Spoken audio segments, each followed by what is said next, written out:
Welcome in, everybody. It's been a minute, Ghost. It's been a minute. We had some nice, cozy 4 days off to watch March Madness right here. Daily Sports, the NBA DFS Pre-Lock live show where we're talking about this 9-game slate tonight. But Ghost, I'll tell you what, man, sometimes you got to take a mental breather and you just got to, if you go into this all the time, 100%, eventually you're going to make your mind crazy. So I'm going to tell you, man, I enjoyed watching some college basketball. I went to the Sixers game last night, enjoyed some time with the family. I'm sure you did as well, man. So how you doing?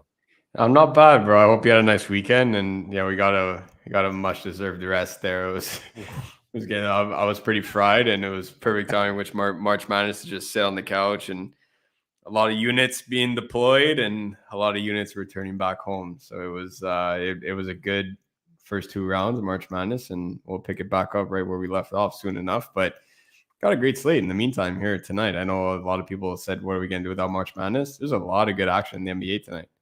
Oh, there really is. There really is. And a lot of different storylines, too. I mean, just like, again, make sure you're watching that. You're dropping the article every day, 10 a.m. Make sure you're reading that on windailysports.com. And you mentioned about, listen, this comes with time, man. We talked about this before. You're late in the game. Guys are going to sit. We just found out, right? Embiid and Harden both out tonight, right? You're going to see a lot of back-to-back games, a lot of resting up depending on, standings. It's all about the standings, where these guys are back and forth. So you really need to be careful and you need to watch. That's why we're here. We're going to break this down. But, Ghost, you really surprised that? Are you surprised that Harden and Embiid both out tonight against Miami?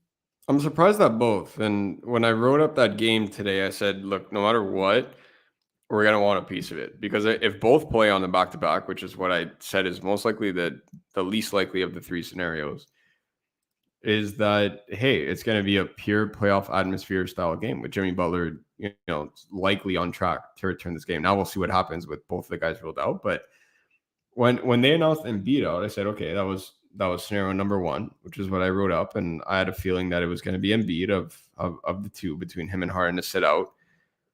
And then James Harden gets rolled out too. So it kind of throws a wrench into this game where it's going to be competitive. Just it's going to be a lot of a thinner bench here for Doc Rivers. So we'll see what goes on. But I do still want a piece of this game. It's just going to come in other forms because I was locked in on Harden since this morning. I'll tell you. I was at the game last night, and they lost to your boys from the Raptors, right, from Toronto.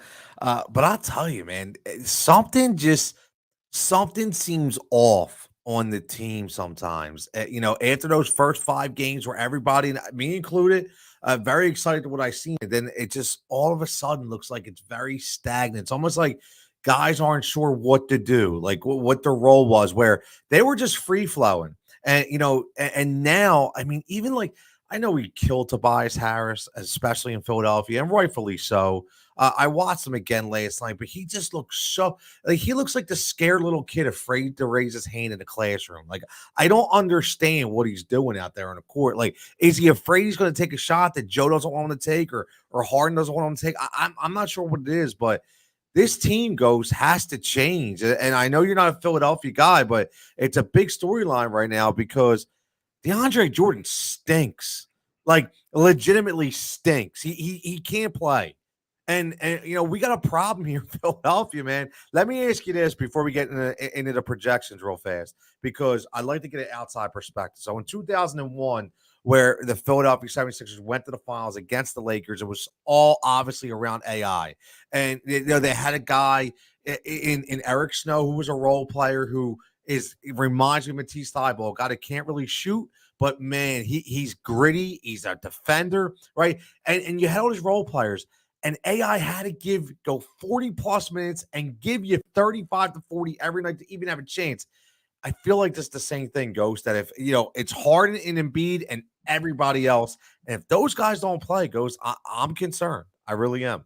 And it's a legitimate concern. So to touch on that first point about Tobias, I don't want to add fuel to the fire because I don't want to talk about him, but reminds me of a certain someone not taking a wide open layup. I said it's a culture thing because natural athletes don't do that. That has to come from again, I'm not taking any direction because or else we're going to be on the air for an hour and a half. Me just sandbagging Doc Rivers, but it either has to come from Doc, it has to come from within the locker room, it has to come from somewhere because now it's not you know who leaving wide open layups. Tobias was leaving wide open shots last night, and he was making extra passes that Tobias isn't a Trae Young, a Luka Doncic, where as talented as they are, they sometimes make that extra pass because they're gifted passers. Tobias Harris is not that guy. He'll shoot the ball right away. And it's been around a week, 3 games or so, where he's passing up wide open shots. So I don't know what's going on in that locker room, but something's got to give because they're going to get absolutely stomped in the playoffs if they do this, which leads me to the point that I actually want to talk about because it's not about you know who. They need to when they were thriving in those first, I'll say 4.5 games, they were dictating the pace. And James Harden was pushing in transition. Joel Embiid was running the floor. And everybody was running the floor. And they took over those games. And they were playing at a top 5 pace in the league versus being near dead last on a season-long basis this year. And it changed a lot when Harden got there. And they were top 5 in pace since the acquisition of James Harden. Now they're right back to playing slow. And they're back to utilizing a full 24-second shot clock trying to get to the free throw line. You're not going to win games like that. You might win games like that in March. You might win games like that in January. You're not going to win a 7-game playoff series like that. They need to be able to push the floor, and they need to be able to get to the spots that they need to get to, and they need to be running a clean pick and roll. You have Harden and Embiid. Why you're not running a pick and roll every single possession is beyond me. This whole perimeter offense, man, I'm sorry. You guys do not have the shooters in Philadelphia to run a perimeter offense. And I mean, no disrespect to Tyrese Maxey has improved his 3-point shot. Tobias Harris we could say what we want about Tobias Harris. I'll even say as the non-Philly guy, I'm the first one to take a shot at Tobias Harris. Thank you. But I'll be the first one. I'll put myself out there before you jump on Tobias Harris. I'm just saying I'm the first one to comment on Tobias Harris. He can knock down a 3 when he wants to. We could say what we want about Niang, another guy that we love picking on. I'll be the first one to say it. He could still knock down a 3 when he wants to. But they don't have elite shooters. They don't have a Golden State style offense where they're able to play on the perimeter for 48 minutes. It makes no sense. Why are they not getting to the inside?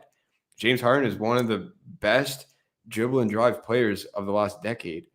Joel Embiid is one of the most imposing players on the block in the last decade. Like, they got to stop with this perimeter stuff, and they need to stop slowing the game down because you're playing right into the hands of someone like the Toronto Raptors, where their defense is quietly one of the best in the league. May not be that way analytically, but watch a full 48 minutes of Toronto basketball, and you're going to say there's a top 5 defense in the league. Big wingspans. Big wingspans on those cats. Those are some big wingspans out there, bro. Beans. We got Scott. It feels like every player out there is 6'7" or more, and they could all shoot, they could all pass, and they play every position. And it's just they're able to switch on D, and they will run the court on you. They will push the pace on you when they want to. When Toronto plays in transition, they are a scary offense. And when you look at when Toronto is inefficient on offense, they do exactly what Philadelphia did last night. When Toronto is inefficient on offense, it's Fred hanging around the perimeter, kicking it out to Siakam, trying to find these lazy mid-range shots. It's not going to work. And that's what Philadelphia was doing last night. And they've been doing that for quite some time. They got to push the pace. And if you're not playing a half-court offense, that's fine. You're not going to be able to push for a full 48 minutes. Harden's got to come off the court at one point. Joel Embiid cannot run the court for 48 minutes. The guy's going to need an oxygen mask. And that's right. That is 100% okay. That's when you go to your high screen pick and roll when you have Joel. Who are you going to double on a high screen pick and roll? You're going to double Joel going to the post, as you should. Okay, you're leaving James Harden one-on-one. And that's what they were doing in the first 5 games. And that's what they were doing. And it was running well. They were looking good. And then they go to this passive offense where it's, hey, let's make 17 passes along the perimeter. And you're allowing 4 guys with 90 feet wingspans to guard you on the perimeter. it's not going to fly. You're not going to No. win a 7-game playoff series like that. And whether it's against Toronto in a potential first round matchup, or if it's against someone else, if they play the Cavs in the first round, whatever, it's fine. They could get away with stuff like that and still come out on top. But when you play Miami or Milwaukee in the second round, you will lose in 5. If you do that for 5 games, you will lose in 5, and you will lose one of those 4 losses. One of them will be by 20 plus points. They need to figure it out, and the Docs got to tighten up that rotation. They need to, whoever's shot is dropping between Cork, between Niang. I'm not a big fan of any of those guys. If the shot's dropping, keep them out there. If not, what are they doing on the court? What else do they bring to the table? Matisse can't shoot. Stellar defender. I don't mind having him out there for 36 because he's a stellar defender. And you're going to need him in a playoff series to defend on the outside. But but these role players that they live and die by the 3, if your shot's not dropping, you're out of their rotation for me. What else do you bring to the table? And that's fine. There are plenty of guys that live and die by their shot in the league. That's fine. It's not exactly easy to dribble a basketball and make wide open threes in the league here. Let's get that clear. It's not an easy thing to do. But if your shot is not dropping and you can't bring anything else to the table, it's got to be Harden, Embiid, running the floor, pushing the pace, high screen pick and roll, and just getting easy buckets. And at the very least, you need to be getting to the stripe. If you're getting to the stripe, then that's fine. But you need to be pushing the pace, and you need to be getting some guys in foul trouble. That's what I would do if I'd be running Philadelphia's offense. But right now, this whole passive thing, dishing it around the perimeter, I mean, no disrespect towards Maxey, Harris, Niang, any one of these guys, they don't have the shooters to be able to do that. No, they don't. And I listen, I'll be honest. I've been a wait and see approach on Doc Rivers. I know a lot of guys are really out on Doc. A lot of guys I talk to, and listen, not to beat a dead horse, but like you said, you make complete valid points, 100% correct. And something changed.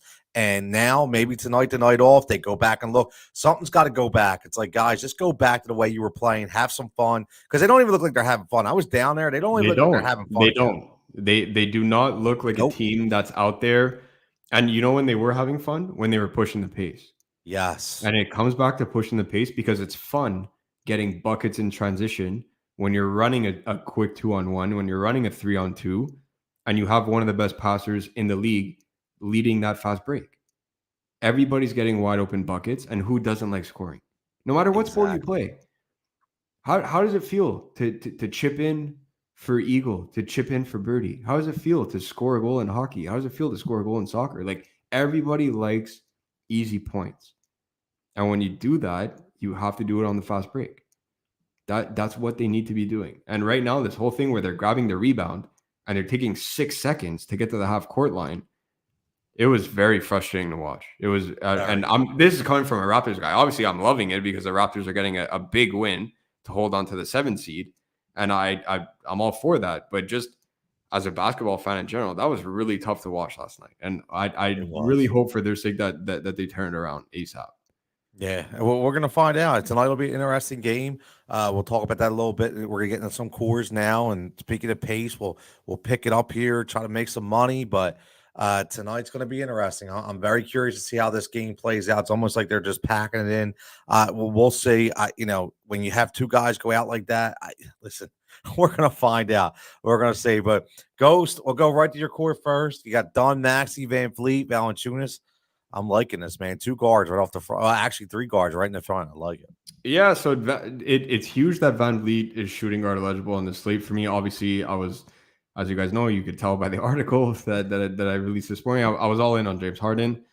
That changed things. I'm not too fond of the shooting guard players today, but VanVleet being both point guard and shooting guard eligible allows me to slot him in comfortably there, and I could go elsewhere with my utility spot, or I can play 4 guards if I want to. So Chris Dunn for me has been, I've played him every slate for the past 6 games, I would say, that he's been in Portland. He one of my favorite players from that draft. We were talking about this off air before too. I love this game at Providence, and it translates really well to the league. Portland has absolutely nothing left to play for. Anthony Simons out, Josh Hart out. All the other guys are out for the rest of the season. But in terms of their their new regular rotation, both Anthony Simons and Josh Hart are out tonight. there's going to be so many shots to go around. If you want to play Brandon Williams, you want to play Justice Winslow, I will have 2 Portland guys in my lineup. It was a game that I was going to be underweight on, but Josh Hart being out changes that. I'm not interested on the Detroit side of things. If you want to chase Sadiq Bey and his scoring, I guess I'm okay with it, but I'm not forcing that at 7,100 on DraftKings. If you want to do that, by all means, all signs point to him having a big game. It's just for me to invest 7,100. If he's my last man in, I'm okay with it, but I'm not forcing it. That's why you don't see a Detroit player on here. But Chris Dunn for me on the Portland side, and we'll have a second Trailblazer, most likely Justice Winslow. I need a Philadelphia 76er tonight. And I talked about it in the article. I do not like picking on Miami's defense at all. Their perimeter defense is elite. Their interior defense is elite. Somebody's got to score in this game. And all signs point to it being Tyrese Maxey right now. We're talked about pushing the pace. Tyrese Maxey can push the pace. I'll leave it at that. If there's one guy that could push the pace in this game and play 40 minutes, it's Tyrese Maxey. Yeah. So I will be playing Tyrese Maxey in this spot. If you go to Tobias Harris, I'm okay with that. If you go to the value plays in Cork or Niang, there's plenty of value to be had in Philadelphia. I'm just going to Tyrese Maxey here. Fred VanVleet purposefully sat out yesterday to play on the second half of a back-to-back, and it's because Gary Trent Jr. will not be in the lineup tonight. Toronto does not have any other guards that Nick Nurse likes to play, and that last part is key. Not that they don't have any other guards. They have Armani Brooks on a 10-day contract. Malachi Flynn obviously being injured is a big problem, but there's nobody else that Nick Nurse feels comfortable putting out there. And this is where Fred VanVleet comes in, and that's exactly why he sat out yesterday. He's good to go tonight at only 7,900 on DraftKings. Chicago's perimeter defense has been, I'll be nice and say mediocre at best since the departure of Lonzo Ball to the IR, and they're really missing Lonzo Ball in this lineup right now. Getting Caruso back is big for them, but they're really missing Lonzo Ball's one-on-one defense. VanVleet's in for a big game tonight at only 7,900. I absolutely love that. He was 9K right before he went down with his injury. And then Jonas Valanciunas was the highlight of the article today. Look, he got into foul trouble against San Antonio, and he had 31 points and rebounds in 18 minutes. Whenever it's a juicy matchup for Jonas Valanciunas, he goes absolutely bonkers. And tonight, against a team that ranks dead last, against skilled big men in scoring, and 23rd in rebounding, and they've just been a disaster all around in the front court. You know how much I love Mason Plumlee. We got to go to Joel Val. And if you're okay going to CJ McCollum, I like it. It's just, as you guys see, my guard spots are pretty filled. If you're going with a Charlotte Hornet, I'm okay with that too. Make sure to go get more details in the article. But Jonas Valanciunas for me tonight at the center position, only 8,300, is going to be one of my building blocks. I love it. I do. It's funny because we talk about off air. We were talking about Chris Dunn, and obviously, I mean, listen, we don't even have to spend any time on it right here. You're looking at the FFVP for coaches, Chris Dunn, right? 3,800. And you're gonna kind of see the same thing with me as well. We're on the same page tonight because it's just there. And I'll go backwards tonight. Okay. For me, my FFVP is Dunn or Thibault. You heard Go say get a piece of the Philadelphia game. Here's the thing. Matisse, yes, he's not a scorer. But what I saw last night, 4 blocks, 3 steals. This cat is all over. And tonight, with no Harden, with no Embiid, he's going to be one of the focal points. He's going to play 35 plus minutes. And he's like a utility guy in baseball, right? You get that, you get that utility guy, whether it be like a Lewis Robert for start hitting home runs. He's constantly giving you 5 to 7 every night. Well, this is what Thibault's going to give you. He's going to might hit a 3. He's going to get some backdoor cuts. He's going to get some easy looks. He's going to get like 3 steals. He's going to get some assists, some rebounds. So look, for 3,700, I think this is a steal. And then for me, my core is a little different. Again, I love CJ McCollum tonight. And I look at it always against Charlotte. And you're going to see that in the Prosper Profit as well. I love this matchup. It's going to bring, listen, McCollum has been an absolute beast. All right. He's going to be going up against Rozier, going up against LaMelo. I get it, but he's 39 minutes, 38 minutes. This cat has been on fire since come from Portland. The last 4 games, he's averaging 40 plus on DK. He's going to be one of my focal points. And then I'm looking at back-to-backs, which is why I like Tyler Hero, because, again, we're going against Philly, who's coming off the back-to-back. with no Harden, with no Embiid. And listen, if you want consistency, for me, Tyler Hero is that guy for 7,400, consistent as they come. All right, he's constantly over 40. He's constantly getting the minutes. He only played 28 minutes against OKC and still had 42 DK. So again, one of the guys I'm looking at. And then I got to go Tatum. And, I think Jimmy just checked in. He asked, what about Tatum? For me, this could be a blowout factor. I don't build around blowouts, but you never know. But here's the thing with Jason Tatum. He's under 10 grand. And for me, listen, a guy who's hit 50, 3 out of the last 5, still under 10 grand against OKC, who's basically backing it in. Listen, this kid, hey, I call him a kid because he's been attempting 3-pointers at nauseum. 10, 10, 8, 10, 9. He's throwing them up, man. So for me, I'm all about Jason Tatum tonight. And Zach LaVine. Here's the thing I like about Zach LaVine. I snuck him in there. Again, coming off back-to-back, meaning Toronto, going up against Toronto. Listen, I don't know how this game's going to go, but they're playing in Chicago. Toronto had to travel. So I look at it. He's only 7,600. In the last game that he played, I get it. He only scored 27. He only 14% from the field, 1 for 7. Listen, that's an aberration. He will aberration. He will not do it again. I promise you that. Tonight for 7,600. That's where I'm going. So Ghost, let's get to some bets like we always do.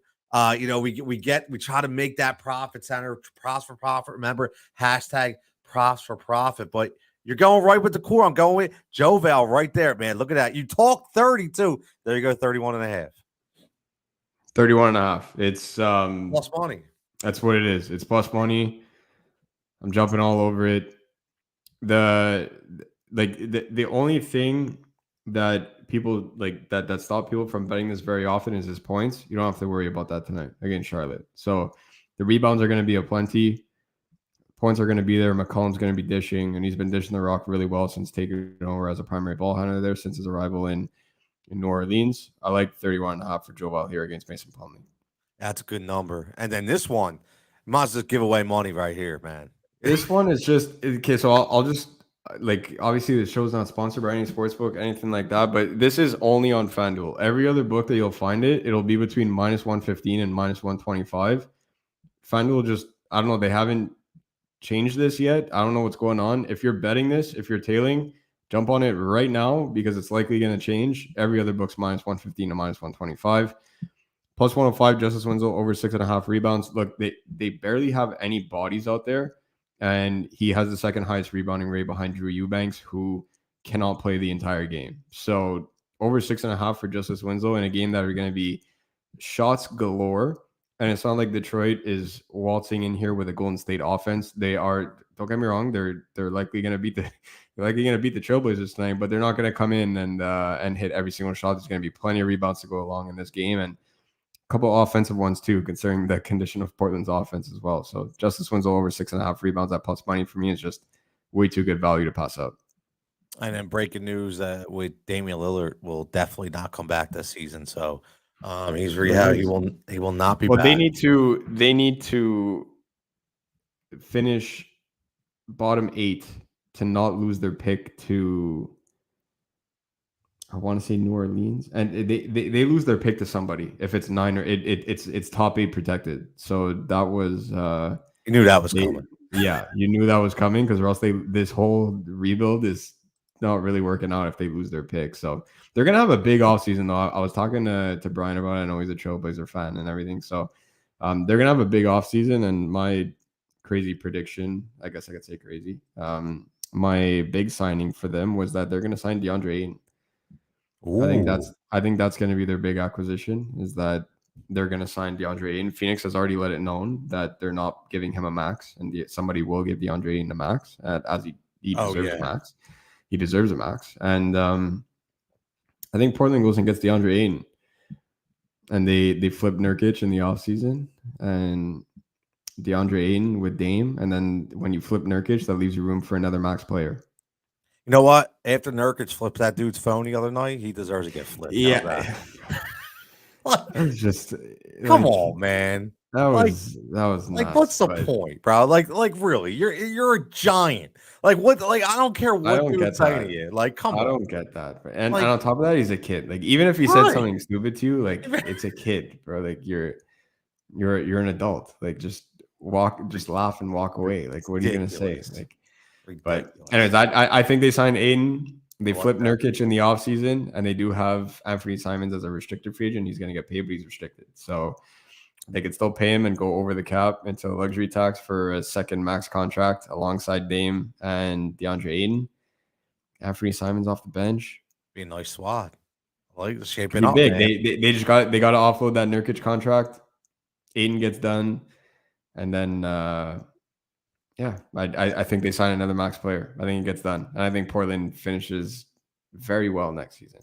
Yeah, I mean, listen, that would be great for Dame. I'm a Dame guy, so I hope Yes, for him that he needs to happens. win a ring. I need to see Dame Yes. win a ring. I need to see Dame win a ring. No, I completely agree. Alvin checking in says LaMelo Yes, over yes, 5 rebounds. There you yes. go. That is one of Yes. my top bets of the day. Shop that one around because I saw it as high as minus 130 on some books, and I got it at plus Ooh, 105. So plus money. Ghost getting I those got it money. at plus 105 on the sheet. And yeah, it's up to like minus 130 on some sites. So just make sure you're shopping around for that. But I do like LaMelo over 5 rebounds. Or if you're on Prize Picks, promo code WinDaily, get deposit match for up to your first $100. And you can play with another $100 for free. LaMelo is, I'm pretty sure, unless they moved it up, he was at 5 rebounds there as well. That's a good play right there. And you're getting free money, man. So Yeah, and you're it's free getting money. free Yeah. money. Come Free on, money. man. Free money. Everybody LaMelo's wants gonna have a big free money. game. LaMelo's gonna have a big game. He He doesn't is. like the way New Orleans did his brother there. So No, he doesn't like that franchise. He's gonna have a big game. that's a good LaMelo's in for a point. big game. Revenge game. That's Yeah, a revenge game.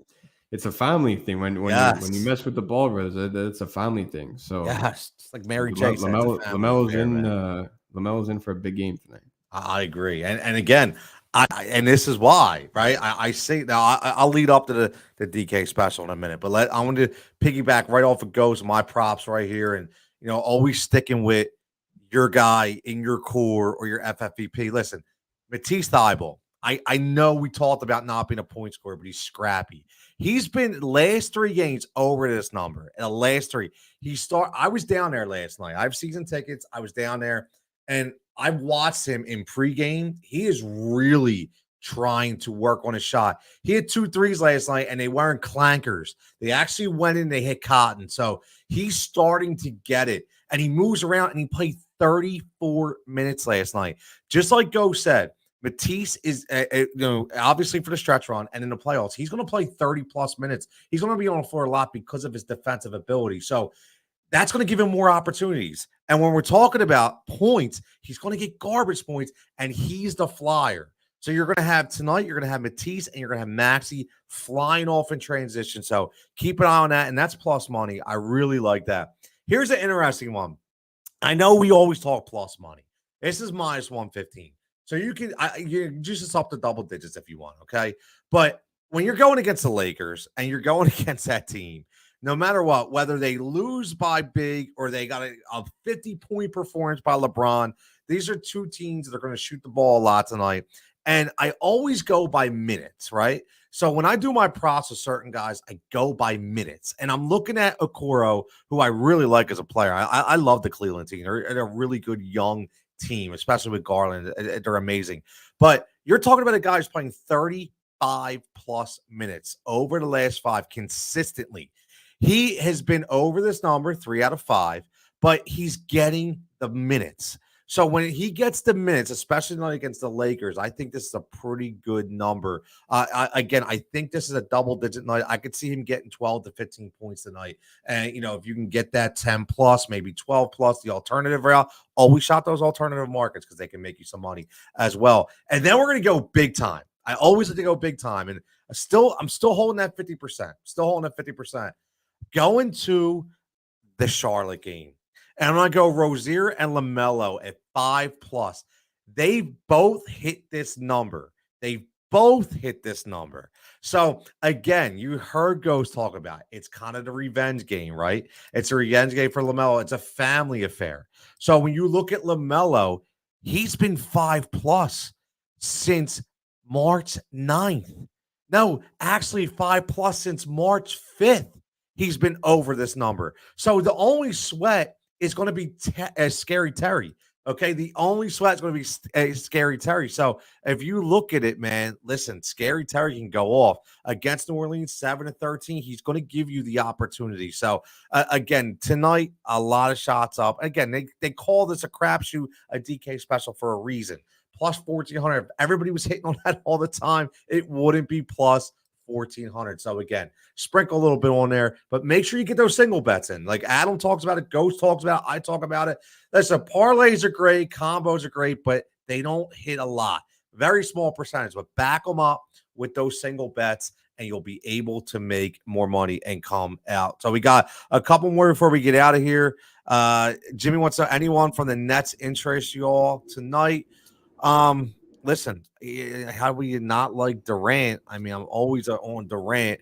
But what about Seth playing? Seth's been going off, Ghost. Yeah, Seth's been going off. I don't know if I want to I don't want to say pay up, because Bruce Brown at 6K is a little bit much now. Like, keep in mind, you're still paying for Bruce Brown. So I understand the recent production, but you guys know how I feel about game log watching there. Like, it's KD's on the floor tonight in a game with a 1-point spread. They're going to rely on KD before they rely on Bruce Brown. Still a decent floor just for the ceiling. I don't know if he gets there. Seth is an interesting option for tournaments, especially since small forward is very thin. Small forward is, I'll leave it at that. It's very thin tonight. But the other guy that grades out well for me is Nick Claxton. Like, if he can survive the first 5 minutes, if he starts, if he doesn't start, I have even more interest. But if he starts, the only scenario that he has to do for us is that he has to survive that first 5-minute spurt from Rudy Gobert and not pick up 3 fouls. Because Rudy Gobert, you guys are going to laugh. You're going to say, what are you talking about? He's not going to come off in 5 minutes. I'm telling you, watch the game. The way they've been running their rotations, he's going to come off within the first 5 minutes. And then he starts the second quarter. So, like, I don't know if that's a thing that they're trying out or whatever, but he's going to come off within the first 5 to 6 minutes. And then that's when Claxton could do some serious damage against the likes of Royce O'Neal and anybody else that comes in for the game for Utah. And KD's been dishing the rock a ton, man. Like, he'll run a clean pick and roll with Nick Claxton, and obviously he's going to draw all the attention. So Claxton's going to be wide open down low. If you need a punt center tonight, I'm okay with Claxton, but the Nets, all in all, it's pretty tough not to play KD like in this spot. And I love picking on Utah on the wing, especially with they're bad enough with Bojan in the lineup. Now Bojan's out on top of that. They're very vulnerable on the wing. So I really don't mind paying up for KD tonight if you want to do that. Or you could pay up for LeBron playing against Cleveland. How could you not ride that narrative too? Yeah, listen, you're talking about Brooklyn. You're talking about a team who's got a lot of options. It's exactly what Ghost said. You got to look at the price point. That's all. But there's definitely it's really good options there. It's not to say that none of these guys are going to get there. They're all bad plays. Like, no, that's not what I'm saying. But like you just alluded to, it's at what point can I stomach paying for Brooklyn net guys? And realistically, the offense will always run through KD. And then when Kyrie's on the court with them, it's going to run through both of them. And pretty much the entire team is unplayable, in my opinion. But with tonight, with only KD, like, Vegas has this as a 1-point spread, man. Like, they're either gonna get waxed, or if it holds true, which is what Vegas thinks, like, KD's gonna take over this game. So I like paying up for Kevin Durant, especially, again, small forward is really bad. If you want to go Seth, I'm okay with that. And if you need a punt center, Claxton would be the only other net that I have interest in. I like it. I don't think personally I had Drummond out tonight. I don't know if that actually came to fruition or not. Yeah, it looks like it did. So that Claxton's been grading out really well for me all day, but that was with Drummond out, and now it actually happened. So that was big. But Claxton's been grading out really well for me. So if you want some Brooklyn net exposure, it's Claxton, Curry, or all the way up to KD for me. If you're playing KD, you might as well play Spida and just invest in that game, though. Yeah. That's what I would do. I would just play Spida and yeah, commit to that game and hope that they just go back and forth. Yeah, no, that's a good point. And last thing I'm going to say is I see B checking in asking about thoughts on Millsap. I'm going to listen. I got a sleeper for tonight, and I didn't put him in there. But again, this is the eye test and seeing what Doc's been doing. B-ball Paul Reed. Listen, this kid has been trying his hardest to stay on the court. He's actually been serving as a primary backup. He got more play last night than Andre Drummond. I'm telling you, tonight, this kid's a spark plug. And again, I don't know what his numbers are going to be. I don't know what they are, but if you're building this huge stack lineup and you're looking at you want a guy, right, for 3,000, a bare minimum, if you're going all studs and you want to throw a line together, I'm just saying Paul Reed. I could definitely see Paul Reed doing some damage tonight in this game with both of these guys out. Doc's going to be mixing it up. Listen, Doc doesn't like what he sees in DeAndre Jordan. I'm telling you that right now. He's trying. I know people would say, listen, Charles Bassey was called up from the G League on Sunday. I don't know if he'll get any clock, but they're definitely going to try to find something with one of these young guys. So for me, I think a sleeper for the night could be Paul Reed. But listen, for everybody else, for everybody checking in, we went a little longer tonight, but listen, there were some things to talk about, which is great. Everybody checking in. We appreciate it. As always, Windows Sports, give us a follow, subscribe, hit the like button. Make sure you check the projection miles. Make sure you get the optimizer. Okay, you got to get it. Win you some money. For Tony, for Ghost, for everybody here, thank you. Stay safe, stay healthy. We'll catch you tomorrow night.